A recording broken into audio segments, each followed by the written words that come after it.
여기서 목회자의 기쁨은 그 온 교회의 기쁨이 되고 또 이 활력소가 넘치는 것이죠. 왜? 부모의 기쁨은 부모 자신의 기쁨으로 끝나는 것이 아니에요. 이 가정의 구성원의 모든 식구들이 기뻐하고 분위기가 좋아지잖아요. 그 부모가 시무룩하면 자녀들이 보고 있을 때 그 시무룩하고 울상이 되어지고 엄마 왜 그래 너희들이 말을 듣지 않아서 그렇다. 너희들이 엄마의 말을 그렇게 안 듣고 너희들은 하지 말라는 짓만 하느냐. 그렇다고 한다면 우리가 잘할게 한 번만 두고 보세요 하면서 이때 그때도 또 그렇고 또 그러면 아무리 그 어떤 좋은 환경에 있을지라도 자식도 농사인데 그 농사 중에서 가장 큰 농사라고 말을 하잖아요. 그럴 때 나는 가지고 있는 것이 풍족하지 못할지라도 자식들이 지금과 같이 여기까지는 정말 참 누구한테 말할 수는 없지만은 자식 농사 잘 됐다, 잘 지어지고 있다 이렇게 생각할 때 위로가 되고 기쁨이 되고 평안이 되지 않겠습니까? 그래서 내가 너희를 보고 산다. 이것이 부모의 기쁨이에요. 부모의 기쁨은 여러 가지 있겠지만은 가장 큰 기쁨은 그 자식들을 볼 때 기쁨인 것처럼 목회자도 마찬가지예요. 목회자도 주의 종으로서의 하나님께서 맡겨주신 양무리 성도들을 볼 때 고린도전서 4장 15절의 말씀 보니까 이 세상에는 1만 스승이 있지만은 아비는 많지 않다 하면서 내가 너희를 복음으로 낳았다 이런 말씀이 나와요. 우리 성경 한번 볼까요? 고린도전서 4장 15절.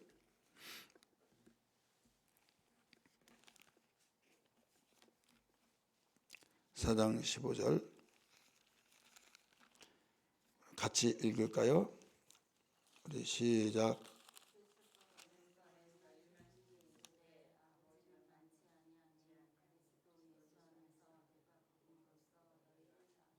아멘. 그리스도 안에서 1만 스승이 있으되 아비는 많지 아니하니 그리스도 예수 안에서 내가 복음으로서 너희를 낳았음이라. 복음으로 낳았다. 그래서 영적 부모다 이렇게 볼 수 있죠. 영적 부모. 그러니까 교회는 하나님의 세우신 종이 있는데 주의 종이 있는데 이제 복음으로 낳았다. 복음으로 낳아서 예광의 가족이 되었습니다. 할 때 벌써 이 복음의 식구가 되어진 거예요. 그래서 부모로서의 이 기쁨이 되어진 거. 이것은 곧 그 기쁨이 어떤 영향을 주느냐. 교인들에게 바로 들어가요. 영향을 우리는 가장 가깝게 교인들이죠. 내가 성경에 있는 교회 목사님이 기쁨 있고 활력소가 있고 항상 스마일을 하는 이런 목회상으로 되어진다면 내가 답답했다가도 힘이 생기겠죠. 근데 기쁨으로 왔는데 쭉 젖어가지고 아주 내 진짜를 쓰고 뭔가 근심 걱정이 가득하게 보이면 이 교인들이 답답하게 될 것이고 또 그 말씀도 왜 그럴까 저럴까 계속 이 은혜에 받는데 지장이 있겠습니까 없겠습니까? 있겠죠. 바울은 지금 현 상황에 빌립보 5개 지금 갇혀 있어요. 여기에 내가 주 안에서 크게 기뻐함은 5개에서도 크게 기뻐하고 있다 이거죠. 너희가 나를 생각하던 것이 이제 다시 싹이 남이라. 싹이 나기 때문에 기뻐하고 있다. 교회 빌립보 교회는 건강한 교회고 또 감옥에 갇혔어도 그들이 힘을 모아서 의기투합하고 또 선교사를 보내서 에바브로 디도를 보내서 성경을 보내주고 여러 가지 기쁨이 있지만은 자식이 다 있다면 다 똑같이 그런 것이 아니라 누구는 어떻냐 이렇게 물어볼 때 다 저기 합니다 하는 가운데서도 또 어떤 일을 들으면 아무개는 이렇습니다 할 때 그 하나로 인하여서 마음이 무겁고 이게 바로 부모잖아요. 10명의 자녀가 있다 할지라도 다 10자식이 다 똑같이 할 수는 없겠지만은 그래도 부모의 욕심은 10자식이 서로 우애하고 서로 부모의 말의 뜻에 하나가 되어져서 해야 할 짓은 열심히 하고 하지 말았든 안 하고 그러면 얼마나 기쁘겠느냐 이거죠.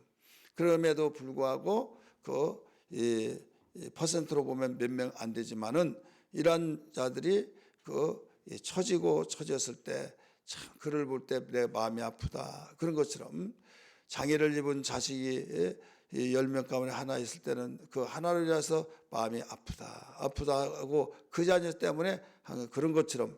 그런데 이 빌립보 교회도 이런 사람이 있었다 이거죠. 있었기 때문에 우리 3장에서도 이거 말씀드려서 기억날 거예요.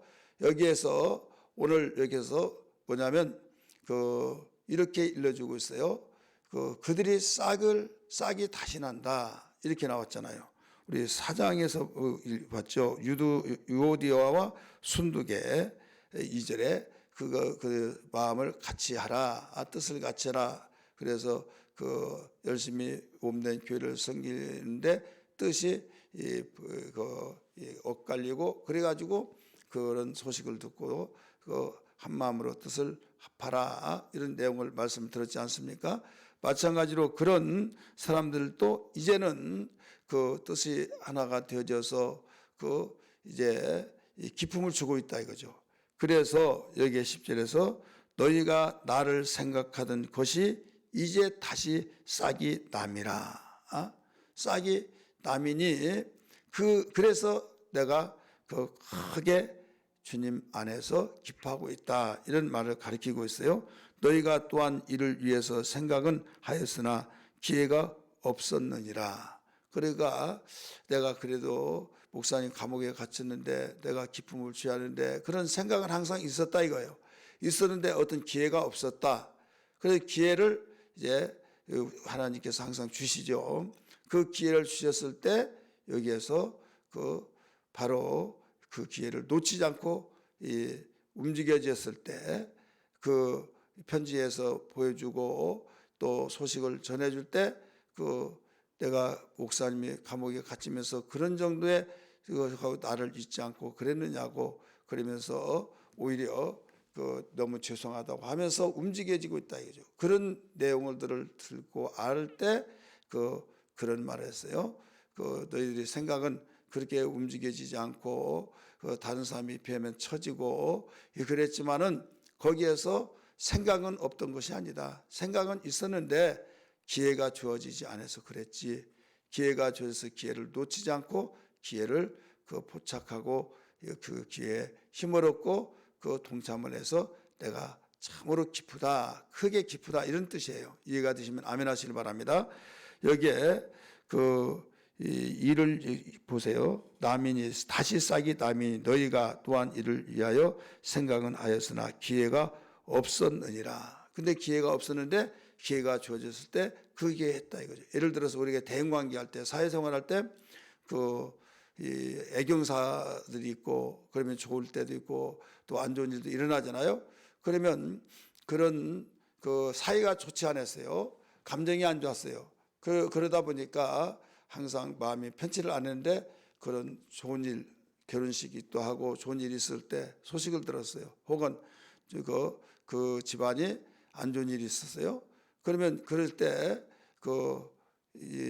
기회가 있는 사람은 그때 찾아가서 보기만 하면 그러면 그 사람이 너무 고마워하고 또 자기도 기쁘고 그래 그 기회를 바로 잡고 기회를 통해서 하나가 되어졌다 이거죠. 그래서 어떤 일이든 우리는 기회가 주어지면 그 기회를 놓치면 안 된다. 가령 교회 안에서 본다고 한다면 교회 안에는 행사들이 많이 있잖아요. 행사들이 많이 있고 그냥 교회에 왔다가 가고 그런 가운데서 내 자신이 편하지 못하고 이럴 때가 있지 않겠습니까? 그럴 때 무슨 김장을 한다, 또 전도 행사를 한다, 어떤 봉사 행사를 한다, 이런 일을 한다, 저런 일 할 때 내가 항상 뒤처졌는데 내가 이런 기회를 통해서 전체적으로 하니까 내가 다른 때는 모르도 해야겠다. 그러면 그 기회를 통해서 또 이 기쁨이 된다 이거죠. 다른 때는 못 나오더라도 전 교인이 이렇게 우리 모입시다, 이렇게 이런 일을 합시다 할 때 참석했을 때 목회자는 그걸 보고 가장 기뻐하면서 여기에서 이런 뜻을 두고 바울은 이야기를 하고 있는 겁니다. 오늘 우리는 이 기회를 놓치지 않는 것이 뭐냐면 세월을 아끼는 겁니다. 에베소 5장 16절의 말씀 보니까 세월을 아끼라 때가 악하니라. 이 때 세월을 아끼라는 것은 기회를 놓치지 말아라 이거예요. 그래서 항상 우리는 어떤 가운데서도 긍정적인 측면에서 기회를 통해서 하나님을 기쁘시게 하고 주의 종의 기쁨이 되어지게 하고 또 우리가 함께 공동체로서 하나의 웃음거리가 항상 꽃을 피울 수 있는 웃음이 꽃을 피우는 이런 지혜자가 되어야 될 줄 믿습니다. 할렐루야.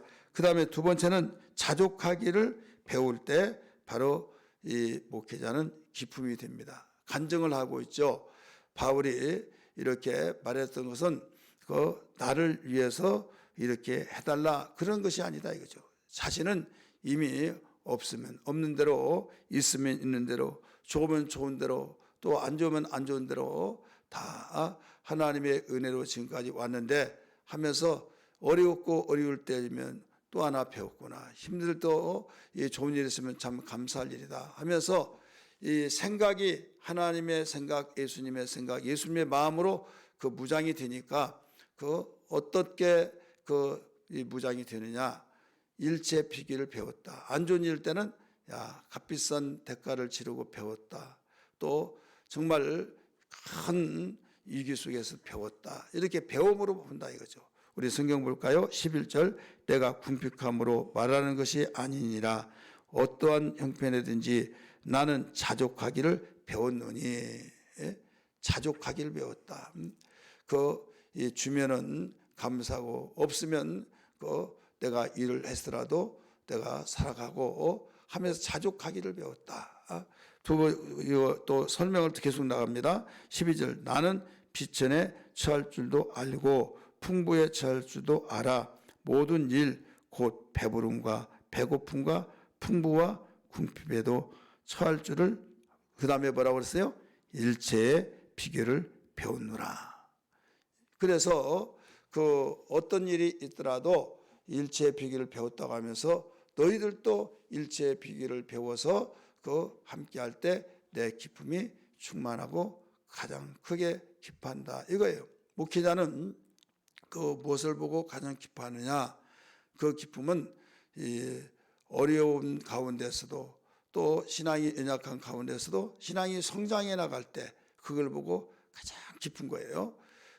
어떤 무엇이 아니라 예를 들어서 봉사를 하고 봉사를 하니까 신앙이 성장하는 하나의 현상이잖아요. 그리고 또 주의 종을 생각하고 있는 것도 신앙이 성장하니까 믿음이 성장하고 믿음이 싹이 나니까 이렇게 하는 것이지 그걸 보고 기뻐한 것이다 이거죠. 다른 걸 보고 기뻐한 것이 아니라 그래서 오늘 여기에서 주의 종의 기쁨은 곧 나의 기쁨이요 나의 영향소를 받는 것이다. 이렇게 생각해야 될 줄 믿습니다. 마지막으로 이제 이렇게 고백을 해요. 13절에 내게 능력 주신 자 안에서 내가 모든 걸 할 수 있느니라. 내가 어렵고 힘든 가운데 처하고 이런 것들은 말로 표현할 수 없지만은 결국은 다 되더라. 어떻게 되냐? 내가 힘이 있어서가 아니라 내게 주시는 능력 안에서 모든 것이 되더라 이거예요. 안 될 것 같지만 되어지더라. 내가 굶어 죽을 것 같지만 굶어 죽지 않더라. 내가 망할 것 같으면 망하지 않더라. 내가 만신창이가 되어서 완전히 거꾸로 되어서 짓밟혀져서 완전히 끝장난 줄 알았는데 오히려 하나님이 일으켜 주시고 높은 위치에 올려놓으시더라. 이런 걸 볼 때 예수 안에서 오직 다 할 수 있게 되고 일체의 비결을 배워서 이제는 두려운 것도 없고 그러면서 면역력이 있어서 세상을 살아갈 때 어떤 가운데서도 헤쳐가면서 뚫어가면서 풀어가면서 열어가면서 살아갈 수 있다 이거죠. 그러면서 오늘 10절에서 내가 주 안에서 크게 기뻐한다고 하면서 그들의 싹이 다시 난다고 그랬잖아요. 그와 같이 오늘 거기에 결론을 말씀 가르쳐 주고 있어요. 14절에서 그러나 너희가 내 기름에 함께 참여하였으니 잘하였도다. 이게 싹이 난 증거들이다 이거죠.